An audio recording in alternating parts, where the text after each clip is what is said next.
చదువుకోబోయే ఆడపిల్లలు ఎవరైతే ఉన్నారో, ప్రేమలు, పెళ్ళిళ్ళు అని అంటూ ఈ రోజున తల్లిదండ్రులకి ఇష్టం లేకపోయినా కూడా, మన మతం కాకపోయినా, మన కులం కాకపోయినా వాడితోటి పెళ్ళిళ్ళు చేసేసుకొని వెళ్ళిపోదామనే ఆలోచనలో ఏది ఆలోచించకుండా ప్రేమించేస్తున్నారు ముందు. తర్వాతే ఒప్పుకుంటారులే మా తల్లిదండ్రులకి నేనంటే ఇష్టం కదా అని అదో ధైర్యంతోటి ప్రేమించిన వాడితో వెళ్ళిపోతున్నారు.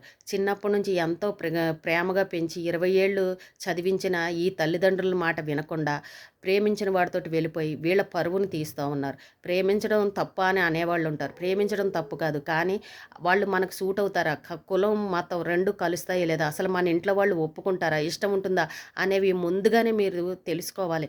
జరిగిపోయిన తర్వాత నా తల్లిదండ్రులు మాట్లాడతారులే నాతో అని ఎప్పుడూ అనుకోవద్దు. ఇప్పుడు పరువు హత్యలని మనం చాలా చూస్తున్నాం. తల్లిదండ్రులకి ఇష్టం లేకపోవచ్చు.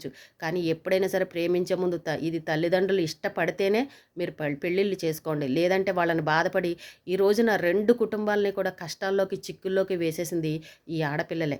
కాబట్టి ప్రేమ వివాహాలంటూ ఇంట్లో ఒప్పుకోకపోయినా పెద్దల్ని ఎదిరించి పెళ్ళిళ్ళు చేసుకున్నారంటే జీవితాలు ఈ రకంగా అయిపోతాయి. కాబట్టి ఆలోచించుకోండి. తల్లిదండ్రులను ఏడిపించకండి. పెద్దవాళ్ళు చెప్పినట్టు వినండి.